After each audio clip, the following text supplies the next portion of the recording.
¿Qué tal? Buenos días, buenas tardes, buenas noches o en el momento en el que estén sintonizando este programa, les damos la bienvenida a una nueva emisión de La Última Página.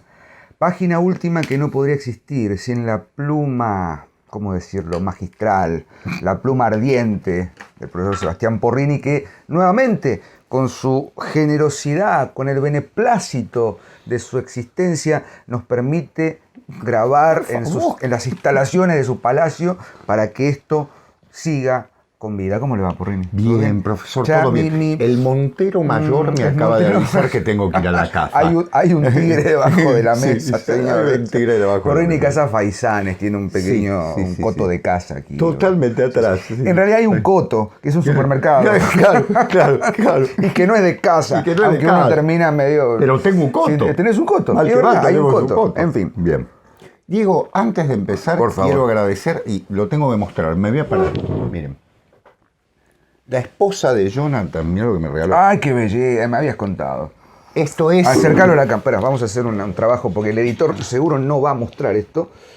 Sí, aparte, pobre. Estamos ahí, se ve. Esto es nuevo, nunca lo Nuevo. hemos hecho en la última página. No, Este tipo de de corte espectáculos. de espectáculos. Sí. A ver.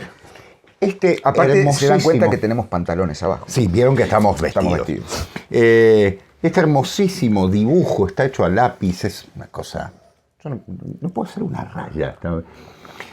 Me lo no se envió tire tan atrás. Mariana, que es la esposa de nuestro Jonathan querido Rodas. amigo Jonathan Rodas, Gran desde Guatemala. entusiasta. Acá dice Guatemala. Me dijo, le quiero mandar un regalo. Y entonces me dice, va algo para ti, Sebastián, me dice Jonathan. Y es esta belleza que es el escudo de los Austria. ¿Sí? Así que nos acompaña ahora el escudo de los Austria. Ya tengo a los dos emperadores. No sé, ya me falta el hueso santo de San Carlos y tengo todo. Por eso, el señor no asume que es una entidad. Usted Sí, tiene que asumir, usted bueno, ya es lo voy a poner después porque lo voy a romper. Sí, si no. no hagamos lío, déjelo ahí. Lo voy a poner acá. No va a ser cosa que se nos rompa. Ahí está. Después lo voy a volver a colocar. Gracias, Jonathan. Gracias, Mariana. Sí, Cariño enorme. Aprovecho también a agradecer a la cantidad de suscriptores que nos envían no solo saludos, mensajes, invitaciones, libros, combustible, quienes colaboran en PayPal, en Patreon. Agradecemos Es verdad, enormemente. Es Así verdad. que bueno, vamos, ¿te parece? Empezamos. Arranquemos. Hay como una especie de ¿cómo decirlo? De Hermanos chilenos, hermanos llegó. chilenos. Hay una- Sí. Iba a decir, nos están a punto de enviar una turba iracunda. Tienen razón. A golpearnos, básicamente. Claro que ya nos ocupamos. María Luisa Bombal es chilena. Nos ocupamos de. Pero Sí, vamos. pero bueno, de soslayo. qué sé Hoy yo, venimos ¿no? con dos poetas. No, y aparte, además de eso, es interesante que este 2022, año literario por antonomasia, está marcado por la poesía en la última página, ¿no? Sí. Empezamos con poetas, seguimos Es verdad. con poetas, ese yo, Whitman, Frost, Blake, y me estoy olvidando. D'Annunzio, que ya lo grabamos. Bueno, en fin, estamos como Es verdad, Dios, sí. en vena Y poética. tenemos mucha lista de poetas, sí. Sí, Que a veces... Pues Sor Juana. Sor Juana, sí, bueno. Frenamos... Lope. Frenamos algunos porque decimos, si no, va a ser un poeta tras otro. Pero en realidad nos encanta, ¿no? Pero bueno. Tenemos ahí una lista importante. Pero hoy vamos a hablar de dos grandes poetas chilenos. Nicanor Parra, por supuesto, y Pablo Neruda. Pablo Neruda, mejor conocido como Ricardo Eliezer Neftalí Reyes Basualto. Sí, señor. Que por supuesto, más conocido como Pablo Neruda. Pablo Neruda, por Dios. El gran Pablo Neruda, con quien... Pablote, como le decía. Pablote, con quien debo decir, he tenido una topada. ¿Qué le pasó con don No, Pablo? porque, a ver, vamos, poetas chilenos, Pablo Neruda, Nicanor Parra, Pablo Neruda 1904-1973, y el longevo Nicanor Parra, 1914 al 2018. Nació con la Primera Guerra Mundial y murió cuando se cumplían 100 años de terminada. ¡Qué bárbaro! Me vuelvo loco. No, don Nicanor Parra, aparte de la personalidad de Parra, ¿no? Los dos, qué personalidad, ¿no? Pablo Neruda también. Paréntesis, Diego, antes de continuar, a nuestros amigos de Chile, en realidad habría que hacer no un programa, un canal de poesía chilena. Porque Chile tiene tantos grandes poetas. Gabriela Mistral, Vicente Huidobro, Enrique Lin, Nicanor, Pablo Neruda. Por supuesto, y no me acuerdo esperen, bueno, ya me voy a acordar. El otro que también es interesantísimo. Zurita. Es decir, pero estoy nombrando algunos. Una lista imponente. Es una tierra de poetas, realmente. Así como nuestro país es una tierra de cuentistas, ¿no? De grandes cuentistas, Chile es una tierra de poetas. Perdón, sí, No, Diego, por favor. vamos. Tenemos estos dos poetas. Y yo decía, tuve una topada con Pablo Neruda porque, obviamente, como sucede con muchas cosas que uno lee siendo más joven todavía, con mucha falta de madurez como lector, yo leía Neruda a los 19 años. Muy bien. Obviamente en una situación de amor, ¿no? Es decir, estaba enamorado. 20 poemas. 20 poemas, 100 sonetos de amor. Uh-huh. Y era como el libro, bueno, yo en ese momento estaba atravesando por una linda historia de amor en ese momento, y era como el centro. Después con el tiempo, bueno, fui viendo que era una poesía, ya cuando uno entra en la materia poética. No empiece, por favor. No empieces, por favor. Salgo de ahí, salgo de ahí, ¿no? Mejor. Sí. Voy a lo importante. Este programa. Porrini. Pero Porrini, usted me... Esto parece Nicanor Parra. Nicanor Parra era así. Usted me está prejuzgando, Porrini. Está bien. El ferido de punta de ausencia. Claro. En fin, nada. Cuestión Pero eso que... de Ionesco. Usted no hable de lingüística. No hable de lingüística, profesor. En la lección le dice, no hable de lingüística. En fin, no. Cuestión que después, cuando conocí la poética de Valderrama, conocí otras formas de leer poesía, Neruda empezó a resultarme como repelente, ¿no? Empezó a generarme algún grado de hasta si se quiere, me atrevo a decir, de algo empalagoso. Empalagoso, entiendo. Claro, pero ¿qué pasa? Uno lee mal, equivocadamente, porque lee lo primero que le llega a la mano, que a mí me llegó 100 poemas, 100 sonetos, 20 poemas de amor, y luego en el profesorado nos habían hecho leer algún poema de canto general, sí, o de odas elementales, o qué sé yo, y me acuerdo que en casa tenía un crepusculario. Entonces era como, bueno, y la primera impresión que tuve de Neruda fue esa la del poeta sentimental. Después lo escuché a Borges, que dijo, bueno, Neruda comenzó siendo un mediocre poeta sentimental para convertirse en un poeta social, ¿no? Bueno, pero es más que eso, Neruda. O sea, es eso, y es más que eso. Un poeta de una profunda sensibilidad, de una profunda melancolía, un ciudadano del mundo. Sin duda. También fuertemente influido por la coyuntura. Piensen que Neruda vive buena parte del todo el conflicto. El golpe contra Allende. Contra Allende. Claro. Y vive además el conflicto de la guerra civil, siendo sí, en España. Miembro de los republicanos. Uh-huh. Muy amigo de García Lorca. Siendo diplomático, eso no me salía la palabra. Diplomático. Creo que era embajador o cónsul. Sí, cónsul. Entonces es un poeta que pasa, por supuesto, por distintas etapas. Sobre todo esa primera etapa que él dice querer mucho. Pues sus primeros poemas, Crepusculario, 20 poemas de amor, que son de 1920 y pico, 1922, tenía 23, 19 años. 19 años, sí. Entonces uno encuentra un primer Neruda, perdón, yo ya empecé a hablar de Neruda. Adelante, por favor. Encuentra un primer Neruda, por supuesto, marcadísimo por esta, como decíamos, ¿no? por la presencia de lo sentimental, que con el tiempo uno empieza a ver que no es necesariamente un poeta que escribe sonetos o poemas, como decimos aquí vulgarmente en Argentina, para levantarse minas, ¿no? Claro. Dicho sea de paso, ¿no? Claro.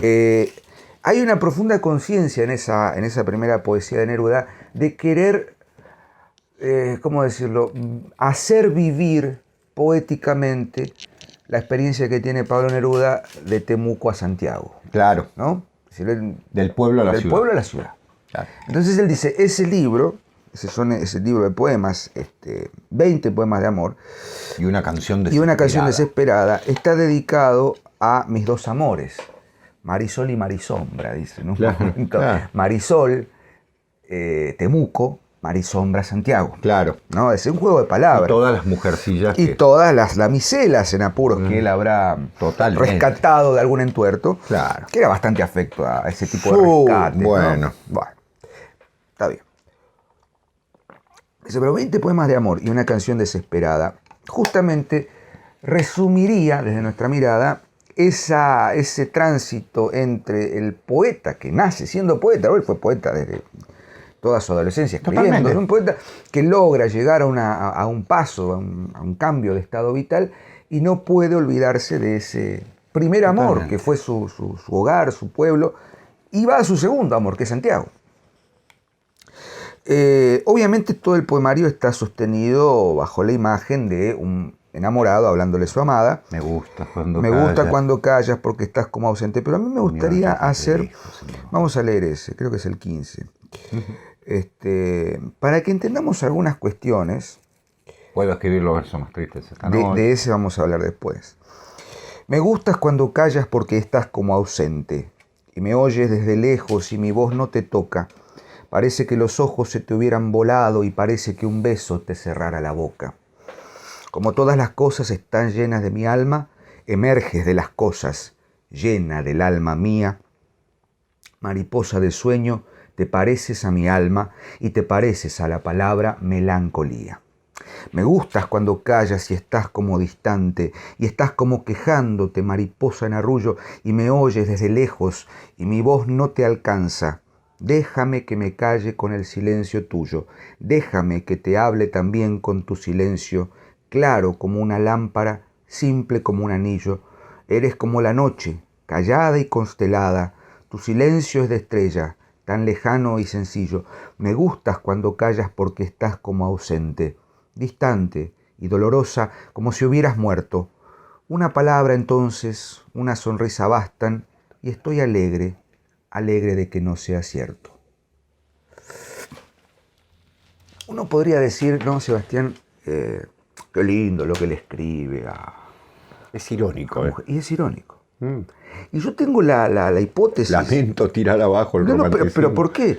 Porque no está refiriéndose a la figura femenina. En todo caso, en una primera lectura, podríamos decir, bueno, sí, le está hablando una mujer. Es terrible, ¿no? Esto sería canceladísimo. Hoy Neruda estaría recontra cancelado con este tipo de texto, ¿no?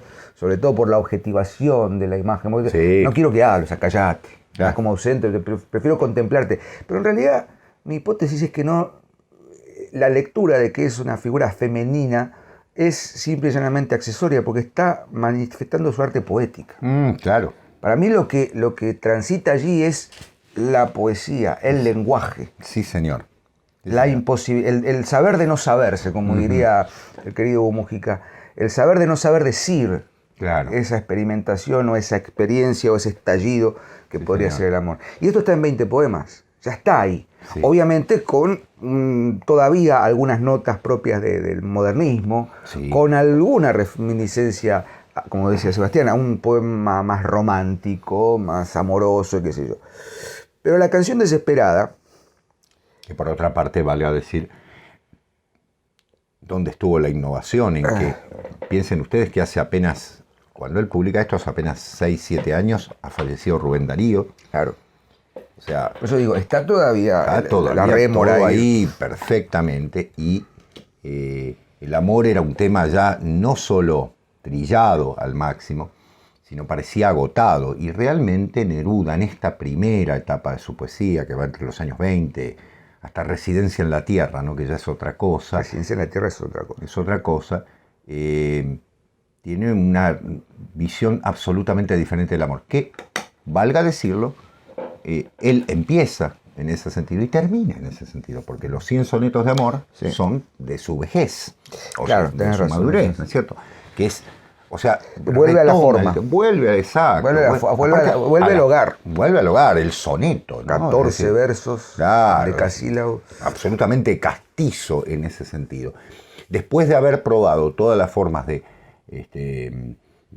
alturas del Machu Picchu, ¿no es cierto? El libro del Capitán, Residencia en la Tierra, donde hay toda una innovación vanguardista, si se quiere, o más modernista, vuelve a la forma tradicional de la poesía.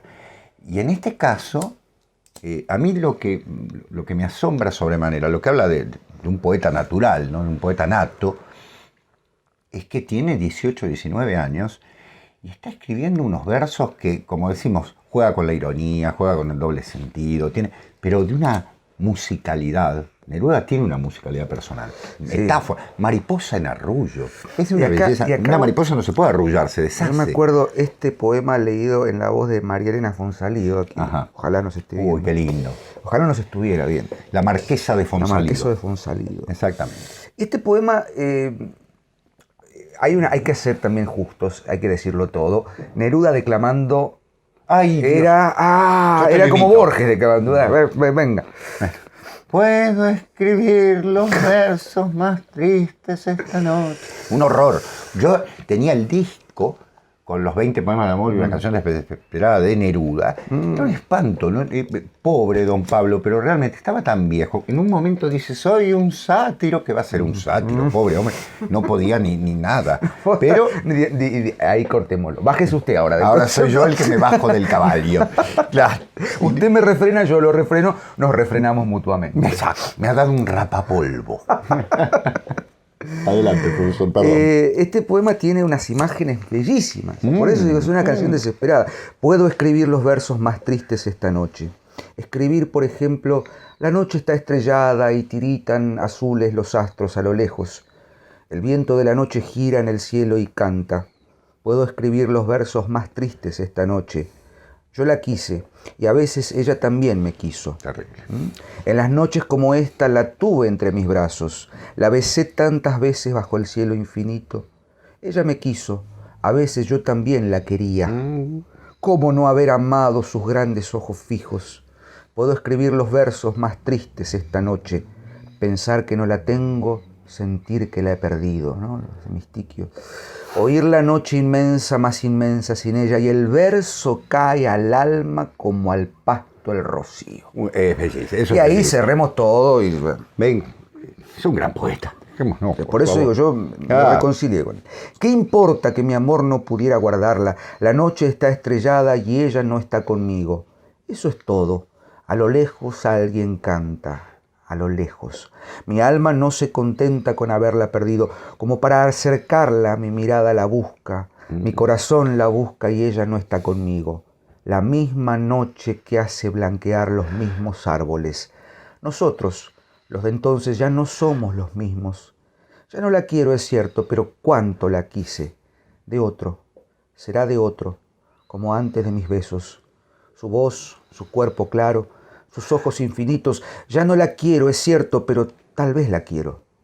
Es tan corto el amor y es tan largo el olvido. Lo repito siempre. Es tan corto el amor y es Tan largo el olvido.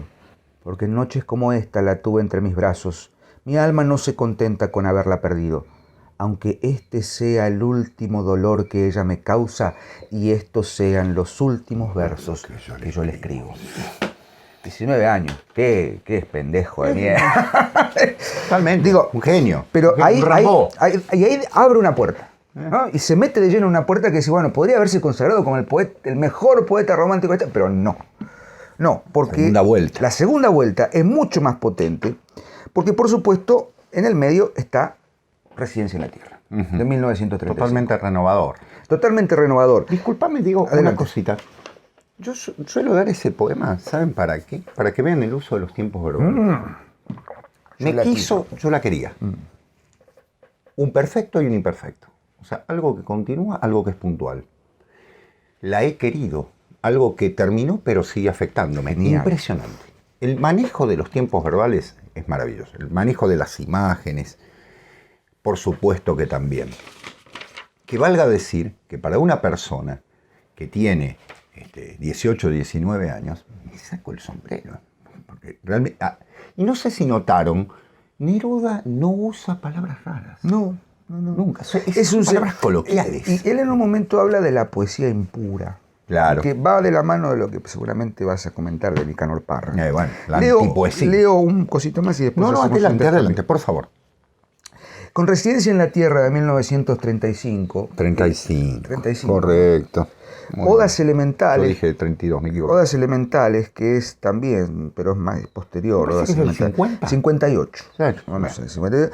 Odas Elementales, Canto General. Canto general. Canto General del 50. Y se me debe estar escapando algún. Bueno, La Barcarola. Tentativa del Hombre Infinito. Sí. Alturas de Machu Picchu. Alturas de Machu Picchu, que son los poemas ya.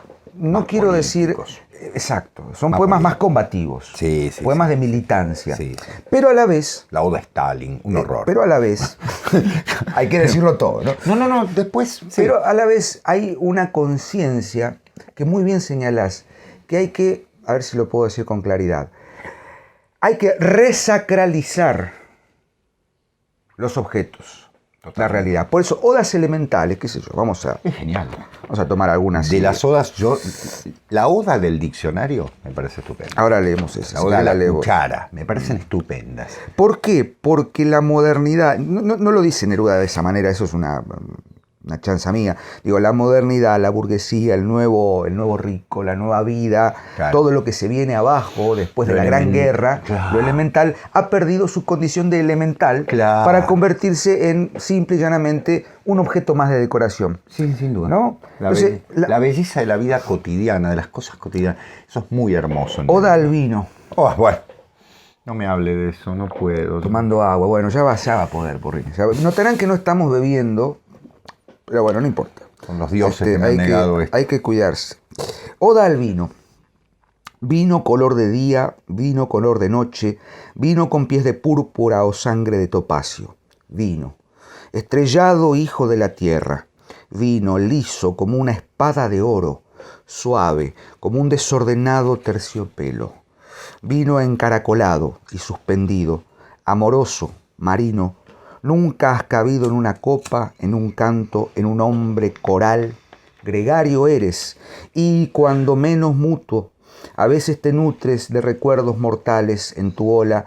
Vamos de tumba en tumba, picapedrero de sepulcro helado, y lloramos lágrimas transitorias, pero tú, hermoso traje de primavera, es diferente. El corazón sube a las ramas, el viento mueve el día, nada queda dentro de tu alma inmóvil. El vino mueve la primavera, crece como una planta de alegría, caen muros, peñascos, se cierran los abismos, nace el canto. Oh, tú, jarra de vino en el desierto, con la sabrosa que amo, dijo el viejo poeta, que el cántaro de vino al beso del amor sume su beso. Bueno, es mucho más largo el texto, pero esto que tratábamos de plantear, vos decías oda al diccionario. Sí, bueno, la que vos quieras, digo, a Sí, mí sí. me gustan todas. Son todas, pero todas esas cosas sencillas, y amigos también, César Vallejo, ¿no? Por supuesto. es genial, genial. Mientras Diego busca, yo les voy a contar algo. En mi primer viaje a Chile, tuve la suerte de estar 3 o 4 veces, país bellísimo si lo hay, recién casado, con mi señora, los dos profesores en letras, obviamente fuimos detrás de las casas de don Pablo Neruda. Como toda gente de bien. Totalmente. La Sebastiana, gracias Pablito, que me honró con esa casa en Valparaíso, pero sobre todo la de Isla Negra. La de Isla Negra, que es museo, que me traje alguna postal con fotos del lugar. Tengo una foto en la que estoy parado en las campanas que tiene y demás. Y la casa de Pablo Neruda es la casa de un poeta, porque Claro.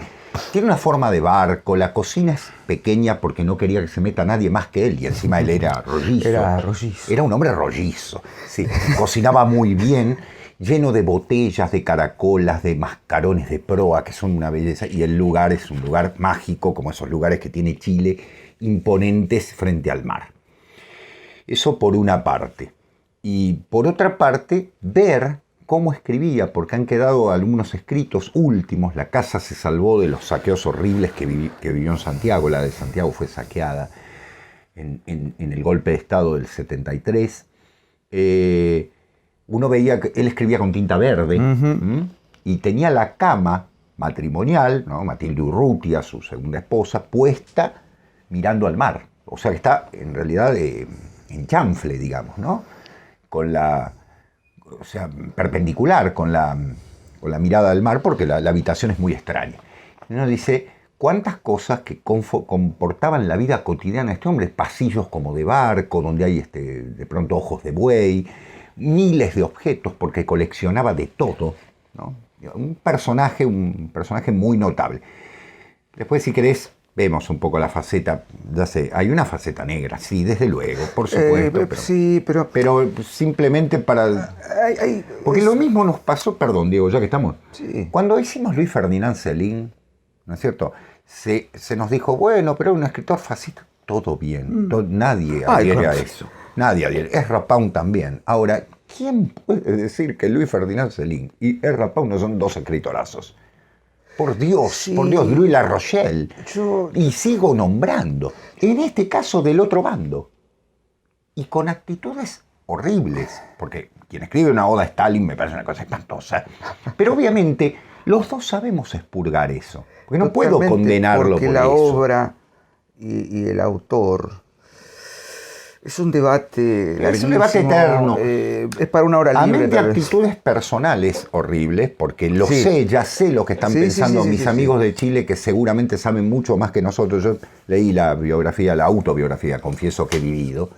Libro hermoso, se los recomiendo, que llega hasta su muerte, porque él habla del golpe de Estado. En las últimas líneas está hablando del golpe de Estado y lo que se cierne sobre Chile.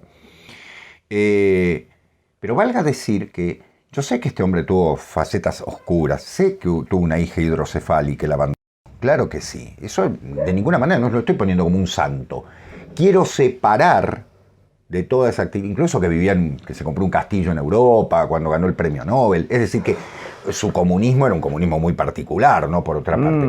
Pero valga decir que tratamos de separar esto. No lo estamos juzgando como persona. Lo mismo que podríamos hacer, sentar a Céline y juzgarlo, a Ezra Pound. No, vamos a la obra. A mí me genera Me encanta Neruda a mí, no comparto su ideología para nada. Me genera mucha tristeza cuando de pronto hay comentarios en los que se nos arrogan ciertos adjetivos. No, pero yo sé que soy preideológico. Me vas a decir, no, pero no hay que darle bola. No es que no hay que darle bola. Lo preocupante, lo que me entristece en realidad, es cuando decimos estas cosas. Lo decimos hace 5 años que estamos acá. Creo que tenemos un poquito de libertad para decir lo que se nos cante, porque es nuestro canal. Y nosotros no cerramos los comentarios. Alguno que otro con alguna admonición irónica, que se ponen a decir, bueno, que Jesús Maestro dijo que los burros no sé qué. Bueno, está bien, el que quiera, que le quepa el sayo que se lo ponga. Pero cuando no saben discernir una visión... Ahora te voy a decir por qué. Una visión que tenemos de la literatura y del arte en general, que no tiene género, ni autopercepción, ni nada. Entonces, ¿cuál es la admonición que nosotros? Pero de 200 programas hay menos de 10 dedicados a mujeres. Y Neruda abandonó a la hija. Pues está bien. Yo no soy juez moral para juzgar a nadie. Claro. Obviamente no me voy a abrir de gamba, sino sí, es un hijo de su madre por haber hecho eso. Totalmente. Moralmente, y él sabrá con su conciencia, en el estado de término, si era creyente, no ignoro si era católico, no era creyente, no importa, para nada. Pero hay una instancia en la que, bueno, lo que hace el hombre es juzgado en algún momento, por la naturaleza, por lo que fuere. Ahora, lo que hace el poeta, nos pasa el trapo, pero... Yo vuelvo a decirlo, yo tuve una topada porque a mí me peleé con Neruda. Sí. Sé yo, a mí me pasó también, Diego. Y después cuando me dijiste, yo te dije, Neruda, pero lo releí. Bueno, pues a investigar, obviamente, dije, para un poquito. No, claro, mi recuerdo de la primera lectura era falso. El original es infiel a la traducción. Incluso, Diego, nos estamos oponiendo a la común visión que tuvo Borges. También. Claro, yo lo cité. A quien admiro y demás, pero no importa, porque entonces, cuando realmente alguien no me convence, lo digo. Neruda, lo que pasa es que escribió mucho, hay que decir la verdad. De todo ello yo sacaría algunas cosas, me parecen menores, ¿no? Por supuesto, pero un hombre que escribió hasta de los pájaros de Chile, ¿no? Es impresionante. Pero a mí me parece que 20 poemas, que las odas, que ciertas cosas de Residencia en la Tierra, algunos sonetos de amor, son joyitas. La presencia del surrealismo. Y ya les digo, no comparto, sí iría a comer con Pablito, increíblemente, pero seguramente... Caldillo de congrio. Totalmente. Qué rico, por otra parte. Y lo que me parece... fundamental es que seguramente él me hubiese dicho, pero usted es un católico, ¿qué importa? Claro. A ver, estamos hablando de un escritor. Y bueno, cierro la idea para no aburrir, porque no tiene sentido, pero digo, tengan la deferencia de leer fuera de foco también. La última página no es un bastión de militancia de la nada. Nosotros leemos, proponemos, tenemos una mirada, una postura tomada sobre la tradición. En todo caso, ahí sí, discutamos a capa y espada.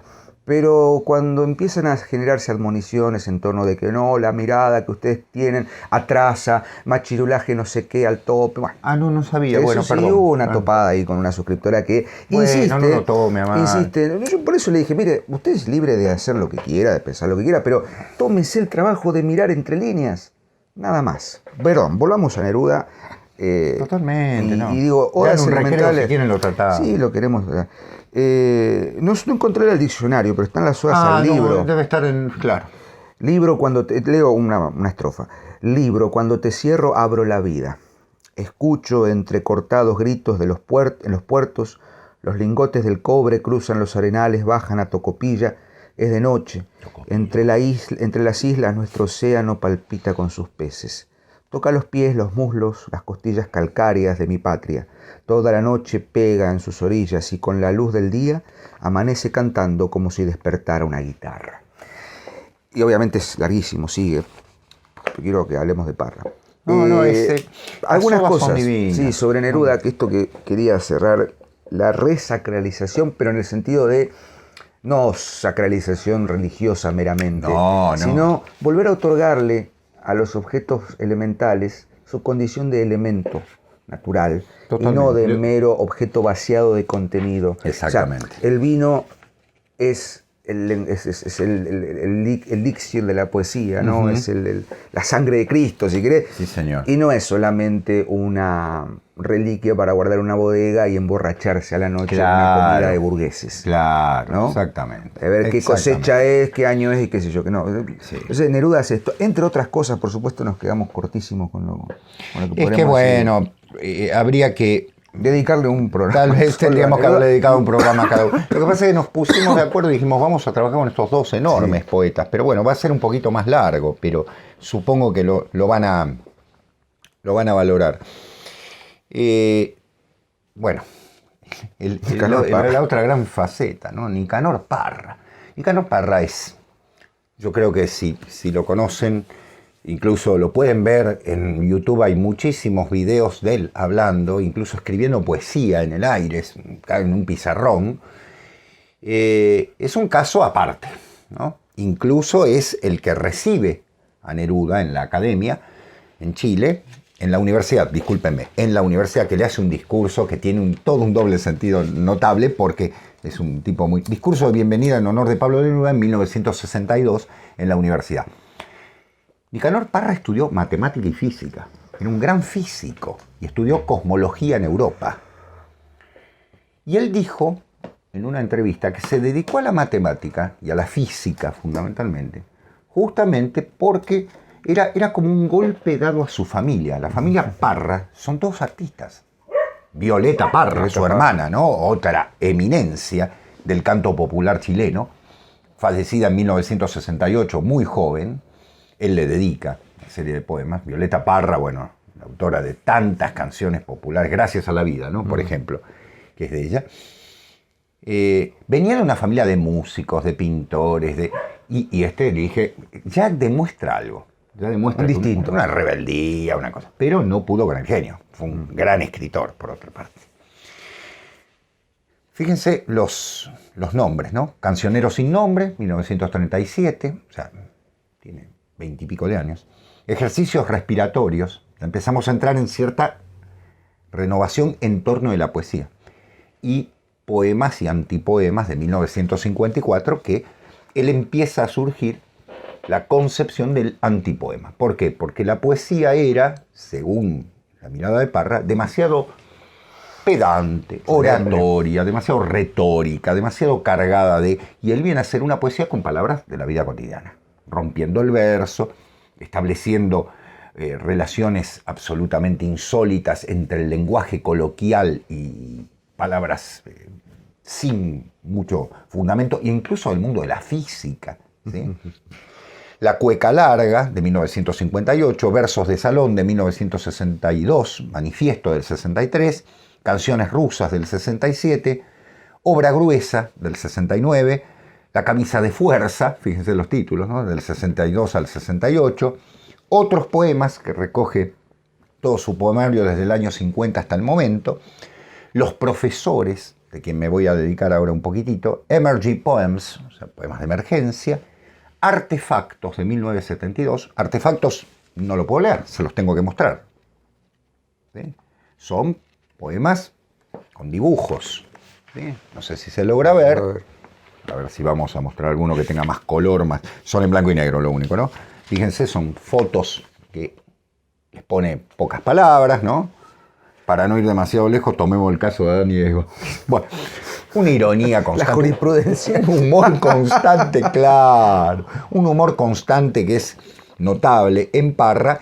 Y finalmente, bueno, Hojas de Parra del 85, el título es maravilloso, se llama Parra, Hojas de Parra, discursos de sobremesa, poemas para combatir la calvicie, ¿sí? Happy Birthday, discurso del Caupolicán, Also Sprach Altazor, y hay uno, discurso del Biobío, los pollitos dicen Río Biobío, bueno. Y el que me parece excelente es Nuevos Sermones y Prédicas del Cristo de Elqui, del 79. Estamos hablando de un hombre que es muy crítico de la mirada tradicional en torno al cristianismo, pero a la vez un espíritu religioso, complicado, porque viene una formación física y demás, pero a la vez un poeta rebelde, dadaísta por momentos, valga decirlo, y con una política muy sentimental. Fundamental, digo. Tiene un poema, por ejemplo, Viva Stalin, o sea, solamente para molestar, ¿no es cierto? Pero no de los años 40, de 1972, cuando ya el stalinismo estaba criticado por todo el mundo, él le pone Viva Stalin a un poema. Y otro que dice, que me pareció fundamental, la izquierda y la derecha unidas jamás serán vencidas. Estupendo, ¿no es cierto? Es decir, ese tipo de mensajes son lo fundamental del lenguaje de Nicanor Parra. Ahora, la poesía de Parra no es una poesía fácil. Si bien las palabras son muy fáciles, la ironía que encierran, el doble sentido que encierran y sobre todo el trabajo con la crítica sobre la base de que la poesía debe llegar de manera sencilla, genera un problema en cuanto a ¿qué es esto? ¿No? Fue un innovador, un renovador de la poesía americana en los años 50 y 60, impresionante, e influyó sobre las generaciones de América Latina y de España de una manera notable. Su personalidad era así. Yo comparto lo que dicen algunos críticos, que su gran momento es la poesía que va de los años 50 a los 70, que es la gran etapa. Después es como que se repite, como que ya, ¿no? Hasta ese momento había sido muy innovador y demás. Él mismo lo dice en algún momento, que ya, bueno, era casi un ejercicio. Por ejemplo, el texto del 71, Los profesores, que es un largo poema, olviden que lo lea completo, pero voy a leer 2 o 3 fragmentos. Dice, los profesores nos volvieron locos a preguntas que no venían al caso. ¿Cómo se suman números complejos? ¿Hay o no hay arañas en la luna? ¿Cómo murió la familia del zar? ¿Es posible cantar con la boca cerrada? ¿Quién le pintó bigotes a la Gioconda? ¿Cómo se llaman los habitantes de Jerusalén? ¿Hay o no hay oxígeno en el aire? ¿Cuántos son los apóstoles de Cristo? ¿Cuál es el significado de la palabra consueta? ¿Cuáles fueron las palabras que dijo Cristo en la cruz? ¿Quién es el autor de Madame Bovary?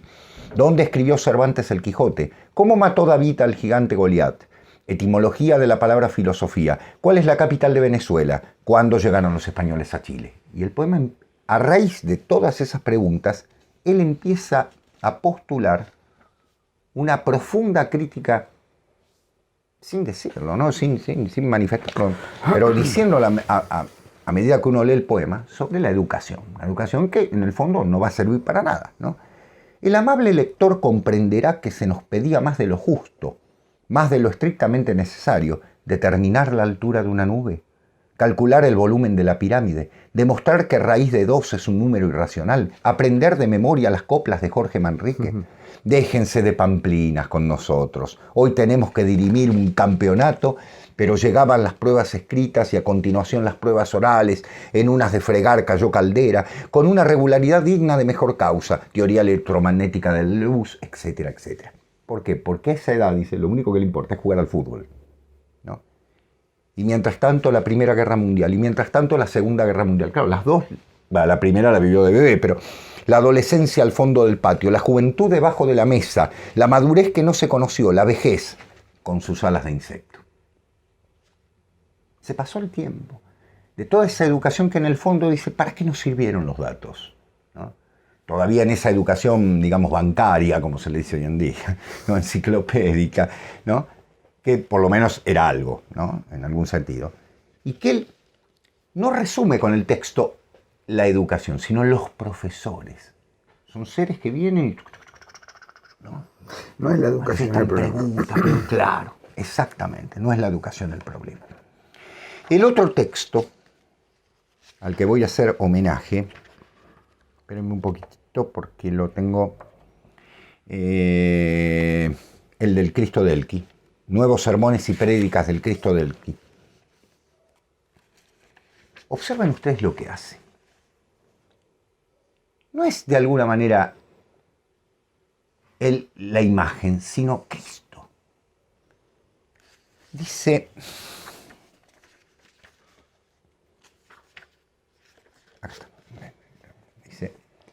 pierden su tiempo miserablemente los improvisados teólogos de pacotilla que me llaman el Cristo de Elqui, impresionados por mi aspecto exterior, algo que yo no tragaré jamás. Tendría que estar malo de la cabeza. De que arrastro mi cruz no cabe duda, por el hecho de ser un ser humano más pesada tal vez que las demás. Ustedes saben a qué me refiero. Sé que lo hacen por reírse de mí, pero no me perturban en absoluto con igual fundamento. Con igual fundamento pueden decir que soy Napoleón Bonaparte, Pedro Urdemales o Perico de los Palotes. Valga la explicación en todo caso. De acuerdo a sus palabras, que yo no tengo por qué poner en tela de juicio quién soy yo para andar en estos trotes. El verdadero Cristo es lo que es. En cambio, ¿yo qué soy?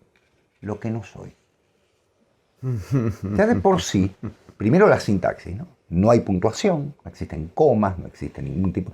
Puede ser leído de corrido, puede hacerse un silencio cuando se quiera, da libertad al lector en ese sentido. Pero cada una de las fuerzas en torno de ese Cristo, muy polémico, año 1979, él no es un descreído, sino en última instancia plantea un diálogo en torno de una imagen absolutamente innovadora de la mirada sobre Cristo. Dice, todo puede probarse con la Biblia. Por ejemplo, que Dios no existe. Por ejemplo, que el diablo manda más. Por ejemplo, que Dios es masculino y femenino a la vez. O que la Virgen era liviana de cascos. Basta con conocer un poco el hebreo para poder leerla en el original e interpretarla como debe ser. Es cuestión de análisis lógico. Tienen razón los amigos escépticos, todo puede probarse con la Biblia. Es cuestión de saberla barajar, es cuestión de saberla adulterar, es cuestión de saberla descuartizar. Como quien descuartiza una gallina. Pongan otra docena de cervezas. Es decir, todos podemos decir cualquier cosa de cualquier cosa. Y en ese caos de la palabra, en ese caos originario de la palabra que está dado sobre todo por el ruido constante que vivimos en la modernidad, Parra manifiesta, ¿no es cierto?, una posibilidad de, bueno, hagan lo que quieran, ¿no? Porque en última instancia todo es una pose en última instancia. Por eso el libro que se llama Artefactos, a mí me parece que preanuncia lo que hoy es ¿cómo se llama, Diego, esto que ponen en arte que dura? Las instalaciones. Las instalaciones.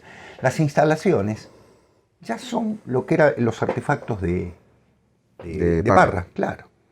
Que ustedes saben fue traductor del Rey Lear, de Shakespeare. Era un admirador, aparte del Rey Lear, justamente, ¿no? Porque tenía justamente esa visión de lo esquizofrénico. Me parecía que era fundamental para poder entender cierta calidad de la poesía. De bufón, sí, exacto, ese es el término. Y me voy de Parra, que ya les digo, es un... Que nos vamos de farra. Sí, exactamente. Con una declaración preliminar de su manifiesto de 1948, discúlpenme, que dice: la función del artista, esto es prosa, consiste en expresar rigurosamente sus experiencias personales sin comentarios de ninguna especie. La función del idioma es para mí la de un simple vehículo, y la materia prima con que opero la encuentro en la vida diaria. Huyo instintivamente del juego de palabras. Mi mayor esfuerzo está permanentemente dirigido a reducirla a un mínimo. Busco una poesía a base de hechos y no de combinaciones o figuras literarias. En este sentido, me siento más cerca del hombre de ciencia, que es el novelista, que del poeta en su acepción restringida. Finalmente, estoy en contra de la forma afectada del lenguaje tradicional poético. El lenguaje periodístico de un Dostoyevsky, de un Kafka o de un Sartre cuadran mejor con mi temperamento que las acrobacias verbales de un Góngora o de un modernista tomado al azar. Y en cuanto a contenido, también estoy en contra de un romanticismo exclusivista. La angustia, la desesperación, la nostalgia son algunos aspectos parciales del alma humana. Personalmente preferiría trabajar a base de elementos menos usados, la frustración y la histeria, factores determinantes de la vida moderna. Me atraen con una fuerza especial. Ese es Parra. Es decir, es un Parra que a la vez va a poner mucho humor en su poesía. Y que claro, el humor no es visto como una característica poética muchas veces, ¿no? Pero que Parra maneja no solo con ironía, sino también con humor totalmente... Desparpajo. Totalmente, con el desparpajo, ese es el término, con desparpajo, sin ningún tipo de medida.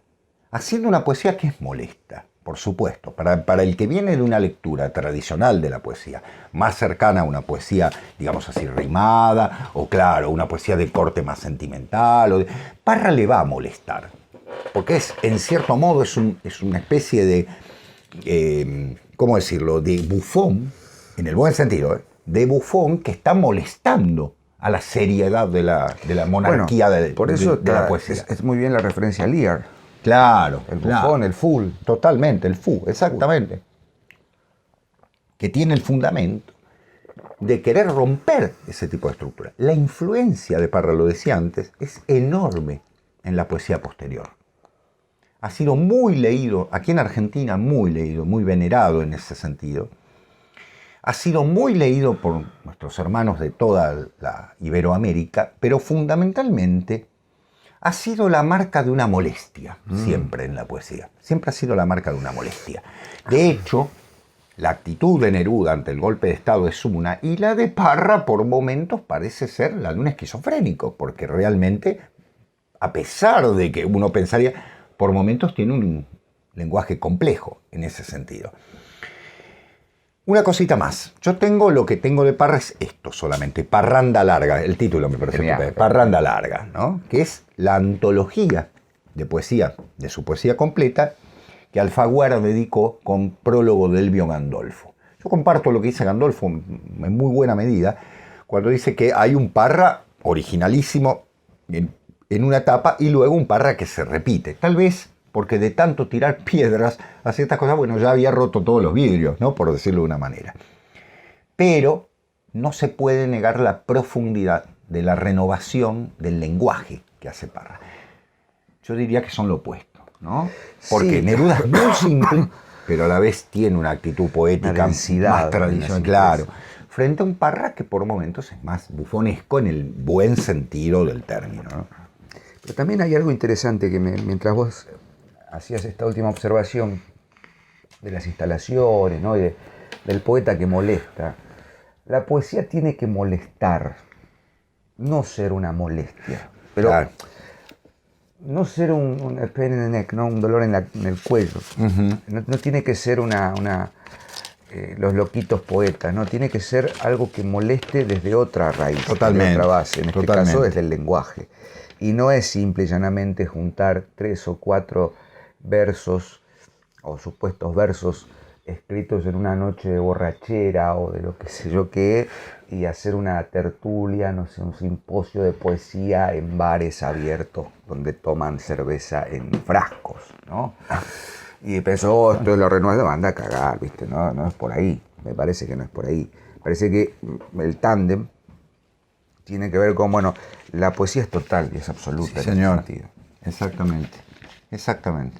No, estaba mirando algunas, porque acá tengo fotos de algunas que salió en un diario, de algunas de sus artefactos, y me reía porque hay una, te la voy a mostrar a vos, mira quiénes son. Hay una de nuestro expresidente Carlos Saúl Menem, toquemos madera, y de su ex esposa, la señora Cecilia Boloco, y le pone como subtítulo La Sagrada Familia. Ahí yo creo que está resumido todo el aspecto de Nicanor Parra, ¿no?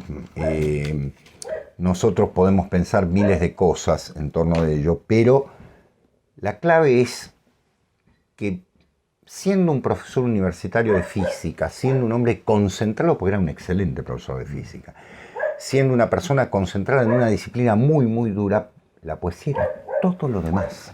Bueno, mira, ¿sabés en quién estoy pensando? En el flagrante de Litro.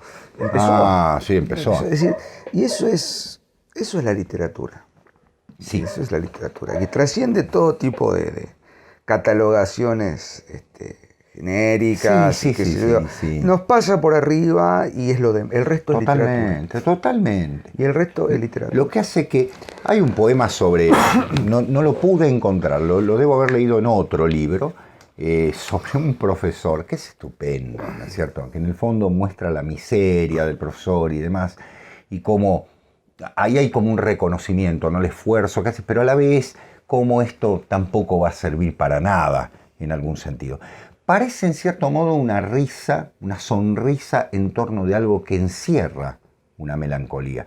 Pero es una actitud, la del bufón, como bien digo, ¿no? Esa actitud de decir humorísticamente algo que es duro. Algo que es duro. Es un estilete, por momentos, la poesía de Nicanor Parra. No vayan en busca de una rima, tiene versos rimados, Tiene versos rimados, sí, incluso los primeros, pero todo tiene un doble sentido, ¿sí? Hay uno que es muy gracioso, hasta el comienzo, discúlpenme, el matador, déjeme pasar señora que voy a comerme un ángel, con una rama de bronce yo lo mataré en la calle, ¿ven? Es un octosílabo. No se asuste usted señora, que yo no he matado a nadie. En sus colchones de lienzo dormirán los sacristanes, las puertas de las iglesias estarán todas con llave. Deme un membrillo, señora, que voy a morirme de hambre. Y sigue. Es decir, es una especie de romance, ¿no? Al estilo tradicional, pero cargado de una ironía y de parranda. Exactamente, de parranda. El querido Nicanor Parra. Bueno, hoy estuvimos con dos monstruos, ¿no? Y nos quedamos cortos, como siempre, pero bueno, es hora de ir cerrando el boliche. Es verdad. Nos vamos a ver el próximo lunes, seguramente el jueves, en alguna de las tropelías que solemos organizar. Totalmente. Para acompañarnos en esto que es la lectura y de esto de seguir leyendo. Así que, Sebastián, gracias por la invitación a releer. Bueno, me alegro. Gracias a ustedes por estar ahí y nos estamos viendo prontamente en una nueva emisión de La Última Página con la manifestación del ínclito, el de Broncíneas Túnicas, el de Aura Panóplea y Voz Solemne. Y ya me quedé sin adjetivo. Ya está. Adiós, gracias.